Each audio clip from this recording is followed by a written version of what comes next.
So today we're talking about team building, and we're specifically talking about a model from a guy called Patrick Lencioni, one of many different models how to build teams. Um, and My name is Jay. I'm one of the coaches in the program, representing my own company here today. But a little bit first about me to those who have no idea who I am. So this is some of the companies and games I worked at and worked on with different teams over the years, over the close to 25 years now, 20 plus years that I've been in the games industry, probably longer than some of you have been alive in the audience. And I worked on all the platforms, um, pretty much, and in multiple genres, free to play and premium and so forth. And today, my day job is at Housemark, who's coming up with their new PS5 game, Saros, this spring. But today, I'm here, like I said, representing myself and my company. So anything I say is my opinions and my opinions alone. These do not reflect in any way Housemark or Sony's opinion or standing on these things. So always important to say that, so that you don't misrepresent your companies. So today we're here to talk about Patrick Lencioni's team building model. Mainly we are taking influences from these two books, looking at how do we combine these two models into one team building model. We are going to use this model as the baseline for the upcoming bootcamp this weekend. Of course, if teams have experience with other team models, they can use that as well, but this is sort of supporting materials for that. We will be taking a short look at both of these because we only have an hour.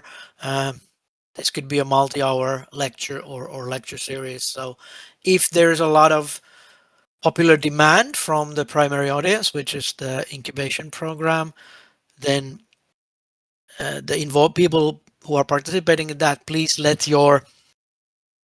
uh, uh, let the program know, and we can arrange further guest lectures um, to dive deeper into this topic and these two models, because like I said, 1 hour is not enough to cover all of it. So this is in a nutshell. So if you're in a rush, just take a screenshot of that and go study from the book. On the left, we have the ideal team player model, and on the right, we have the team building model from Lencioni. We're going to dive deeper into this, but not to all of the detail, obviously, in the book. So I highly recommend you read the books. They're also great in audiobook formats. They're relatively short, and they are what he calls business fables, but essentially story formats. Books talking about imaginary companies and imaginary individuals in those companies. But if you spend any time in companies and working life, they will sound very lifelike, and you will see that there's a lot of stereotypes of how things actually work inside real companies. And there's only a few pages, maybe 20 pages each on the theory of it. So you can easily listen to the audiobook, and only the theory bits is something that is primarily I would recommend the physical book for. So if you have the money or the capability, I would recommend you get both if you want to dive deeper into these models after today. So the agenda. First, we talk about what is teamwork. Why do we care about such a thing as teamwork? Then we talk about the ideal team player model from the book, first book, and then the 5 dysfunction model from the other book. And then in the last section, we will try to talk about how do you put these two models together? How do they interact? And how do they form one cohesive whole for building a strong team? So teamwork. Why do we care about teamwork? And what is it actually? It's been decades since I was a student, but I still remember student projects with fear and trepidation. Um,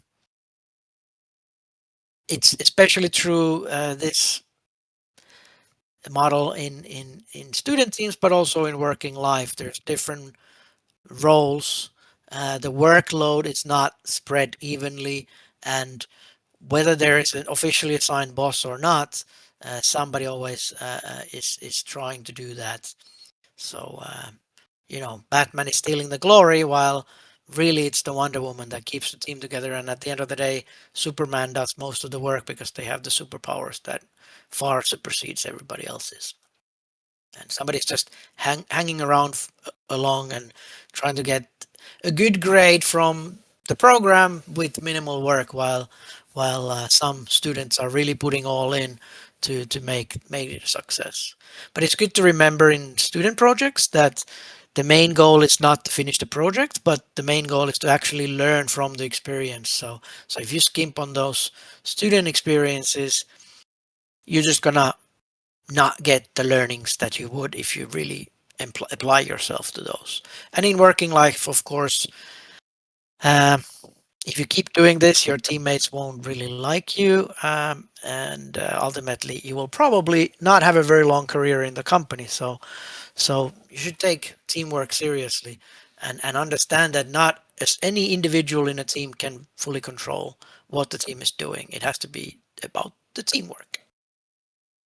So it seems very easy in the beginning just to say, oh, a group of people just start acting as a team.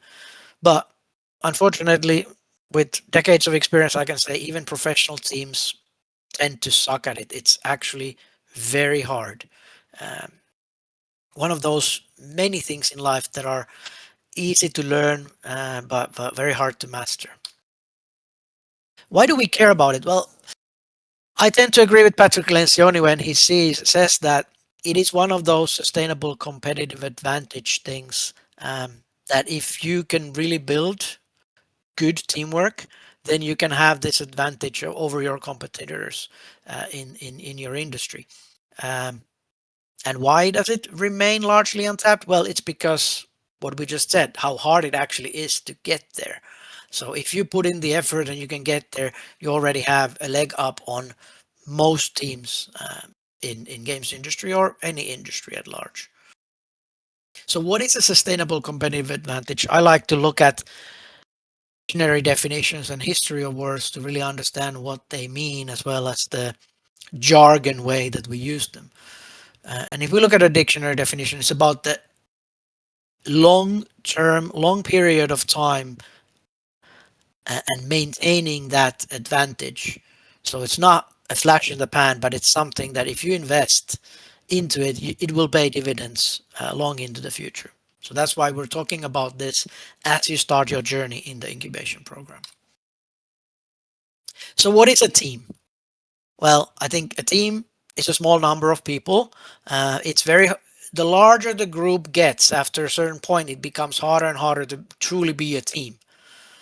Partially because you need to have shared common goals and rewards for everybody involved for them to really gel as a team and demonstrate teamwork.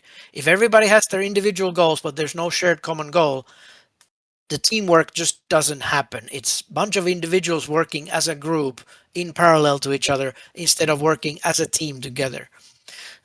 It also requires some level of shared accountability. Very often, even in professional setting, I hear, well, I've done my task, so I'm done. No, if you're truly a team, you're only done when the team has accomplished its goal. It doesn't matter whose task it originally is, because you share the accountability for reaching the goal together, which means sometimes you will help others, um, even if it's outside of your core competencies, for the good of the team.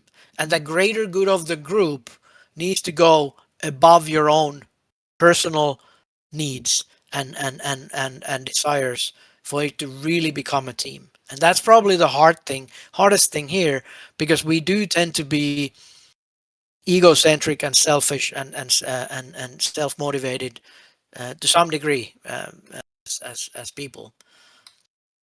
So that shared accountability for achieving goals together needs to be more important and override your need for independence and limited mutual accountability that comes from it, when everybody's more focused on their tasks and their part of the work rather than achieving something together. And like I said, the greater good of the group needs to override your individual and personal ambitions. You might really want to learn to become better programmer or an artist or designer, but sometimes you have to put that aside and focus on what's best for the group to achieve its goals.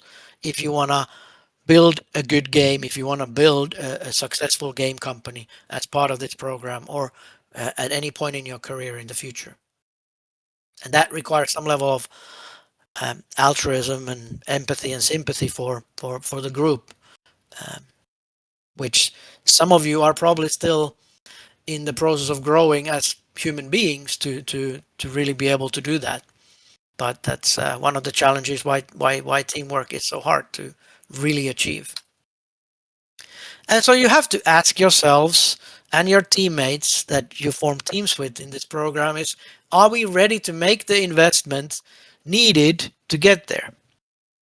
It's going to take time. It's going to take emotional energy. It might take some personal growth for some of you to be a bit less selfish and to be a bit more humble, to be able to put needs of others ahead of your own. So ask yourself, do you personally want to be in a team, and do you want to form a team with the people you're with?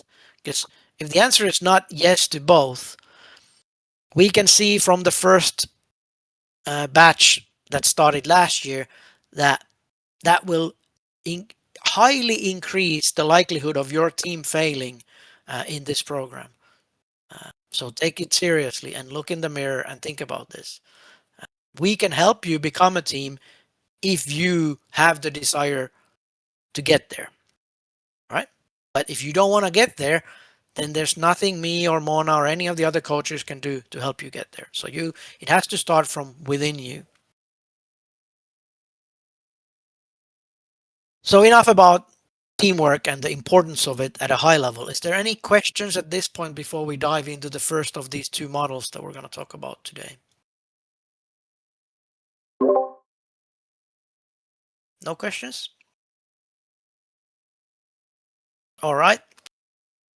Let's continue. So, the ideal team player, aka, how are you going to become a good team member? Because for you to be able to be part of a good team, you first have to start by being a good team member and a team player towards your teammates. Uh, you probably heard of this. It's better to have a hole in the team than an asshole in your team. I'm sure many people have said it, but where I originally learned it from was a guy called Dan Jacobs. And related to that, you often hear in game companies talk about a no asshole rule. We don't want assholes in the team. But unfortunately, that's not enough. That's not specifically enough. Uh, because we all assume different things from that word.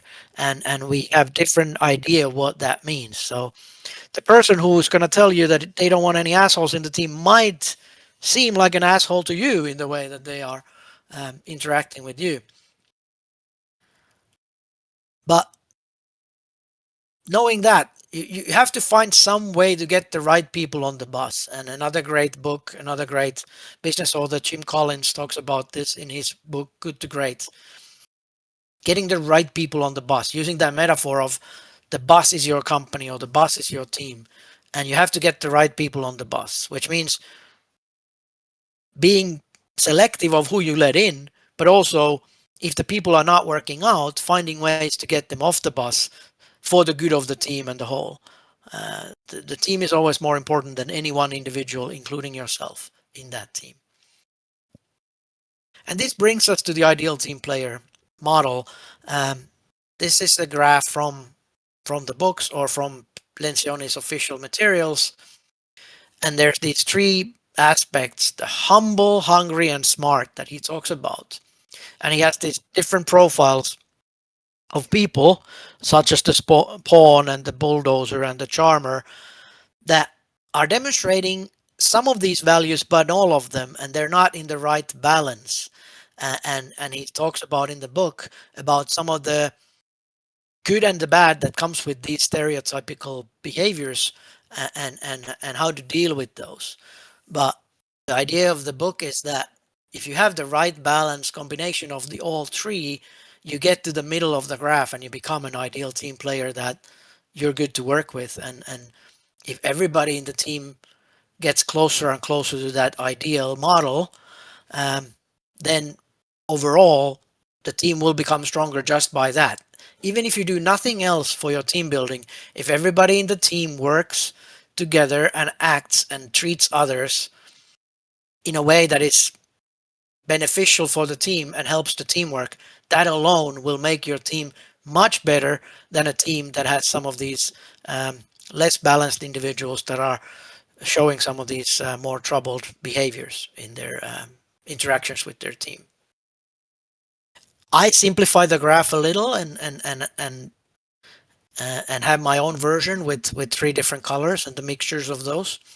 And I like to add the word people in front of the smarts because it's very easy to think of smarts as just IQ, intelligence, and knowledge. But what he actually talks about a lot in the book is more about the EQ, the emotional factor, and the emotional intelligence of how to work well with other human beings than just pure intellect. Um, in the geeky circles that we game developers move in, I'm sure we all know that brilliant person who just is not very good working with other people and they're a real pain to work with. Those sort of individuals don't tend to become parts of highly successful teams. They have to find a role where they're a little bit more isolated from the day-to-day teamwork to really be successful and beneficial parts of a company. So humble, hungry, and smart. And remember, whenever I talk about smart, I'm talking about that people smart. So all of these are valuable alone and they alone make you a better team member. But if you combine them in the right ways, you can really have a superpower of teamwork within you, right? So that's a very, in a nutshell, idea of that model. Like I said, you can read the book, you can listen to the audiobook to learn more, or you can request the program to have another lecture from me where I dive deeper into the model as part of these lectures that are happening throughout the year. So you have the power to make that happen if you want. I'm happy to do that. In fact, I have a slide deck of 100 more slides that ready and to go, which I'm not sharing today because we wouldn't have enough time to go through it. Any questions at this point before I dive into the other book? Everybody recognizes themselves as the ideal team player and you have all of those things in balance. I can tell from a personal experience that for me, I used to be that bulldozer type, and especially the humility bit is something that I'm still working to be better at. So 25, 30 years of teamwork in the industry and as a student behind me, I'm still developing myself with that sort of Kaizen continuous improvement mindset to become a better team member.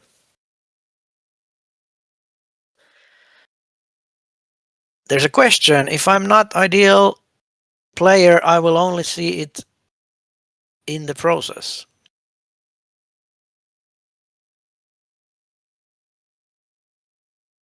Sure what the question meant. Do you have any tips on developing yourself or helping other people to reach that? Feedback. You need feedback from others, how they perceive you. Um, and you have to accept the feedback, no matter how hard it is. Uh, Remember that when somebody gives you feedback, they're giving you a gift. So even if it's different than what your self image is and it's hard to hear, remember to be thankful and thank them and don't defend yourself and attack them for giving you that feedback. That's the best way to make sure that they will never give you feedback again. Uh, and remember that it's easier to accept the feedback if you always also sometimes give positive feedback. we have this Finnish thing where we tend to never say anything if there's positive feedback because, silence means everything's good. And we only open our mouth, and sometimes only when we're drunk, when we have something bad to say. It's not very nice if you work with somebody for 4 years and they never give you any feedback, and then all of a sudden they start telling everything that you're doing wrong. So it requires a bit of that empathy and that people smarts from both the person who's giving feedback and the one who's receiving.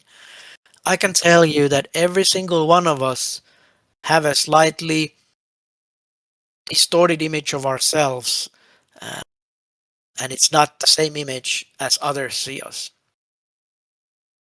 So, um, feedback, but getting good at giving feedback and receiving feedback is the key to growing as a human being. And yes, I'm sure there's other people than Finnish people who have the same problem. Uh, uh, it is very universal. All right. So, five dysfunctions of team. How do you turn a group of these individuals who are hopefully now on their path to becoming ideal team players someday, um, or at least striving very hard to get there? How do you turn them into a team? So, the book talks about dysfunctional team, um, but the same way you can look at it as the reverse of that is actually the very functioning team, or what he calls the cohesive team. So you can look at the pyramid from both sides. They're sort of two sides of the same coin. Uh, so it starts with absence of trust. And that absence of trust comes from unwillingness to be vulnerable. Again, that feedback, being willing to show vulnerability, getting to that culture. When you put yourself out there and others put themselves out there, you have the basis that you can build trust upon over time. It takes time and effort to build and then to maintain. It's never done, but you have to keep reinforcing that trust. And often you think like, oh, we have achieved trust, and then you go forward in this team building model, and then you come back realizing that we're having troubles. Where's that trouble coming from? There's still a lack of trust, and you have to go back to basics. It's kind of like I like to compare it to something hard like dancing or shooting or any kind of hobby like this. The people who become the best at it is that they repeat the basics again and again and again, and they really focus on learning, becoming good at basics, because that basics give you a very strong foundation to build the rest of it. So whenever you have trouble with teamwork, the first port of call is to check, do we have enough trust in the team to be able to do these next things? Sounds trivial, but it's not, especially when we look at the next one. Because the next thing is you need to have healthy conflict. And if you don't have trust, you can't have healthy conflict, because conflict feels like personal attacks. Um, and and and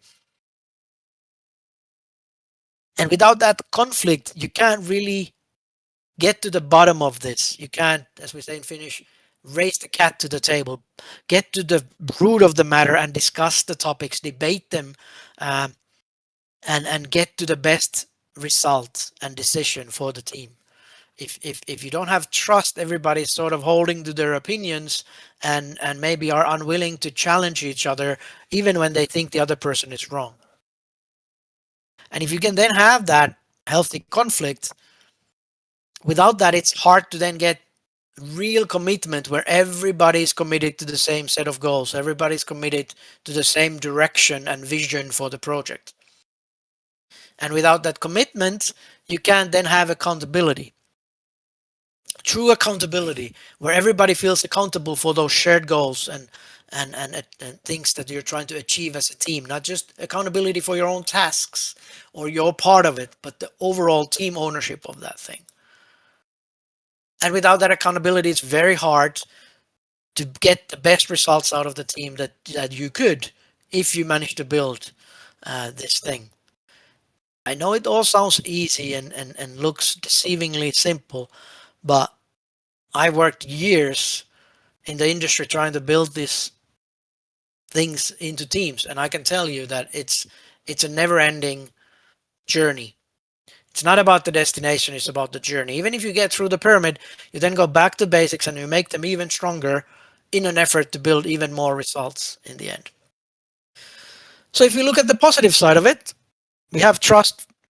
We are able to have that conflict that enables us to make commitment and make the best possible decisions. It allows us to hold each other accountable for that shared purpose and goal that we have, and it allows us to maximize the results we get as a team. So we have genuine openness, good feedback culture, and everything else that builds that trust within the group, that turns it into a team. That trust makes that healthy conflict possible.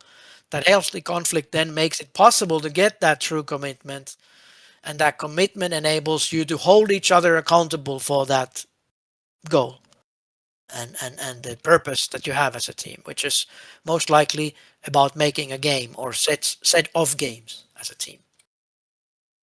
And then an accountability focus everybody on the team level results, that shared purpose, not your individual tasks, not how many lines of code you wrote or how beautiful your piece of art is, but how good the game is, how much money that game is generating for your business, how many players is your game entertaining, or whatever else way you measure your true results of your team. So again, great teams, quite simple. You trust each other, you engage in a filtered conflict around ideas, not attacking individuals and calling each other names, but debating, having conflict around the ideas to try and make sure that the best possible ideas are the ones that are chosen as decisions to go forward with the product or with the team or with the company. Then you commit to those decisions and plans and you chase them vigorously together. You hold each other accountable for actually delivering on those things.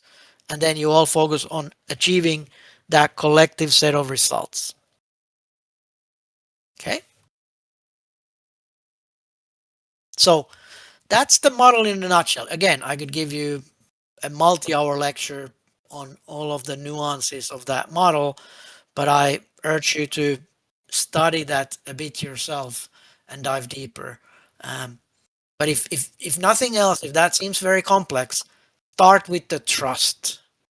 Don't underestimate how much work that trust builds. And a lot of the stuff that Mona has designed for the bootcamp is about building that trust, that shared language that you can start building towards that. And that allows you to have those conversations and debates and not be afraid to disagree and work through those conflicts and reach a decision as a team in a healthy way, which people don't feel attacked, but they feel that we're all doing this for the better of the team and the game. Okay? So how do we put these two together? How do they relate? It might not be obvious just looking at the models. It might not even be obvious after reading the books. How do you put them together? And I put some thoughts into it, and Lencioni himself has put some thought into it and talks about it in his books. So obviously, the ideal team member is one of those individuals in the team. And if we have that makeup in all the individuals in the team, that alone makes the team stronger. Then we can start focusing on the dynamics between the individuals, starting with that trust and using this model. And we can focus on improving both of these.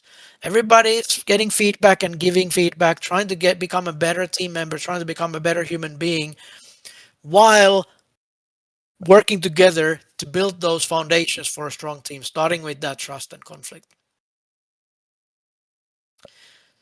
So if we look at it from the negative aspect, if there's a lack in the team members in one of these things, how does that affect the 5 dysfunction model?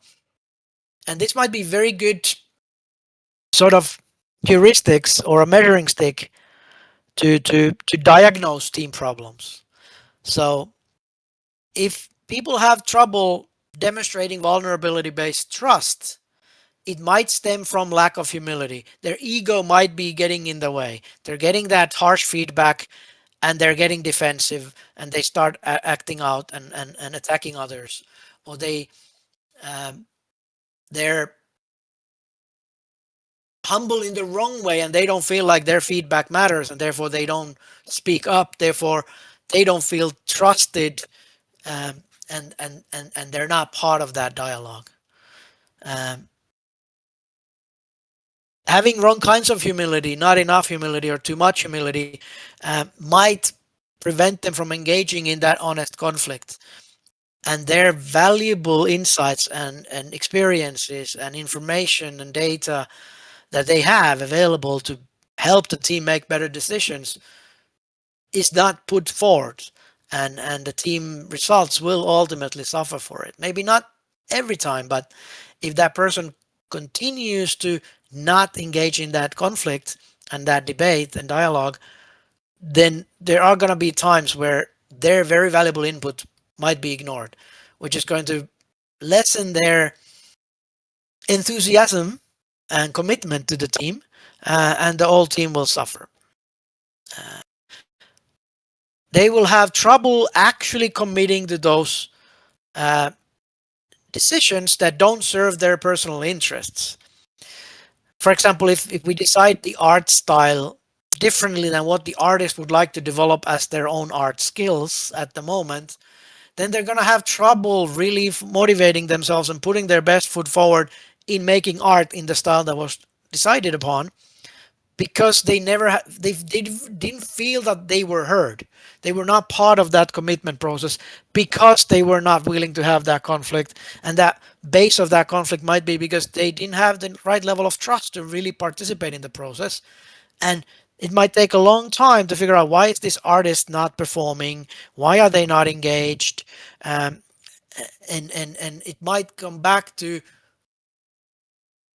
their challenges in the humility factor. If you have the wrong kind of humility or not enough, it might make it also very hard for you to hold others accountable. Like, who am I to tell the programmer that they're late on their tasks, or who am I to ask the programmer for help with this project management stuff, which is not in their main focus. Um, None of us are getting paid. It's not like they're working for me. If you really have that teamwork mentality, it doesn't matter.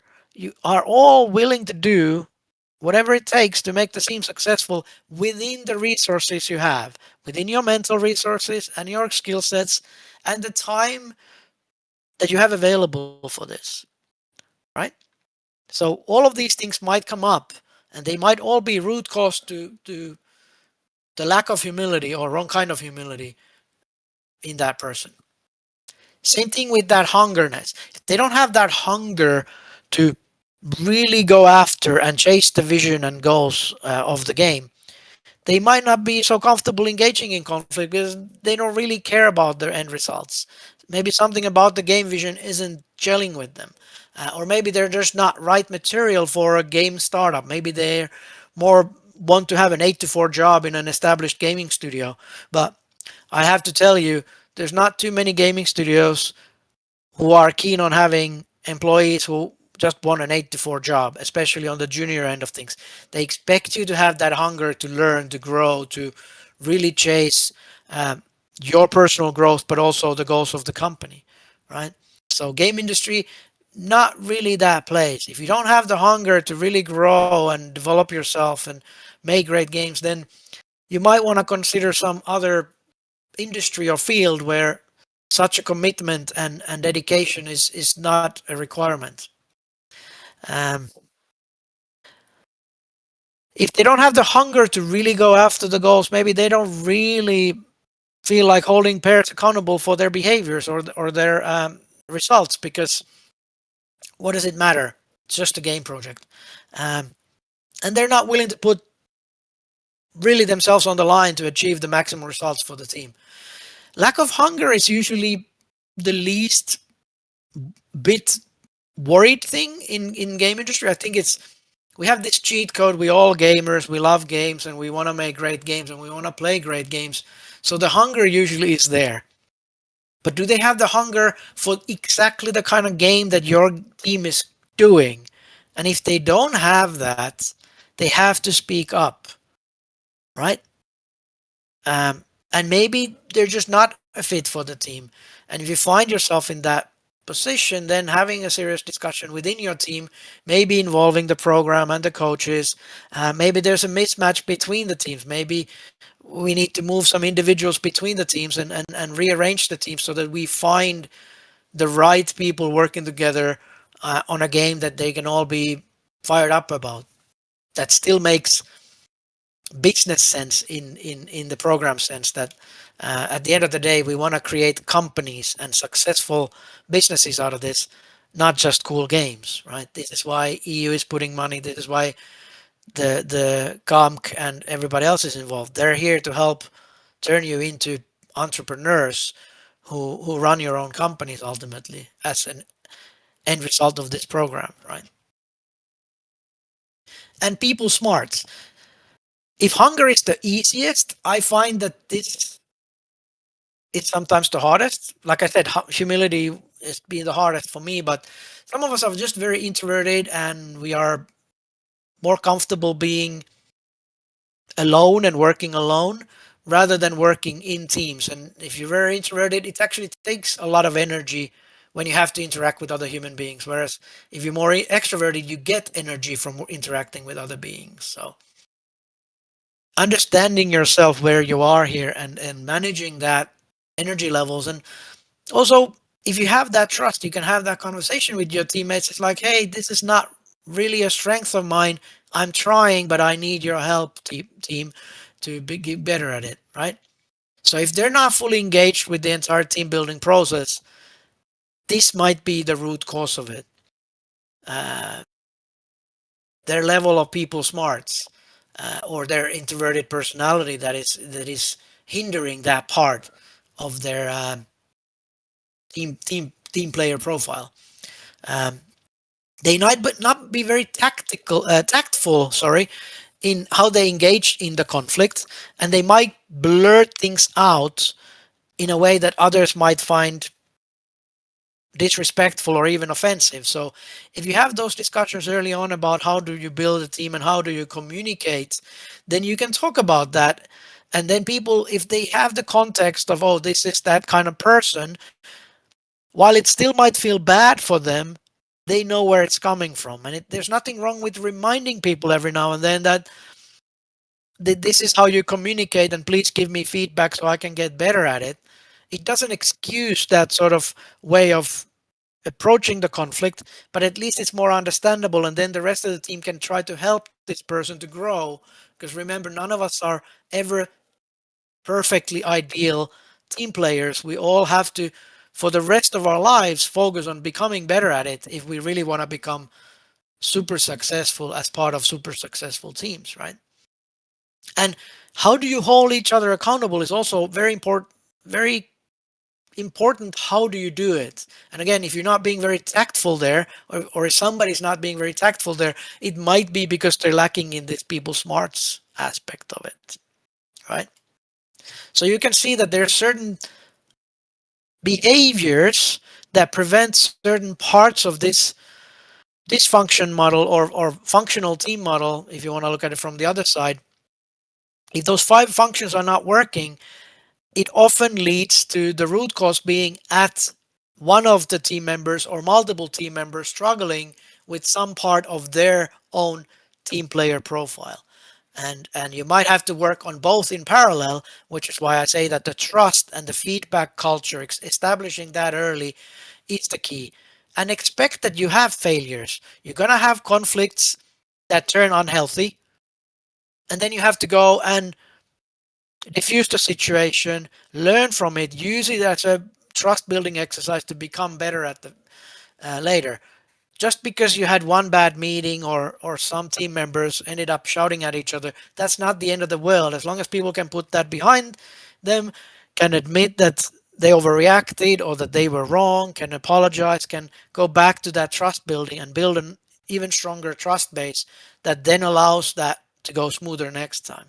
It's not about not making mistakes, it's about learning from those mistakes and striving to be better, right? And understanding that we're all human beings, none of us are perfect, and we're all weird and flawed and beautiful in our own ways, right? And that's part of the strength of that team, is those different kind of individuals together can accomplish things that none of them could accomplish alone. And they all have different strengths and weaknesses, and if we use them correctly and we match them correctly inside the team and how they take their roles in the team, but also which team they're part of, then they can all achieve success more than they could as individuals. These games are big to build these days, and it's going to have to be a very small indie project if you want to build it alone. So if you want to become successful in the game industry, this is very important. More important than the game that you make in this program is if you can learn to become a good team player and help build strong teams, that is going to be probably as important as your professional skills in your chosen field for you to be successful long term in the game industry.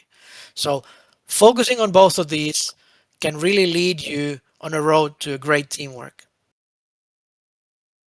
So, here's the same models as depicted in Patrick Lencioni's official images, uh, just in case you run across those. Uh, so, this is more of an appetizer to these models. Uh, for you to dive deeper, to maybe study them, self-study them from the books or the audiobooks or just online, watching videos, whatever you find best for you.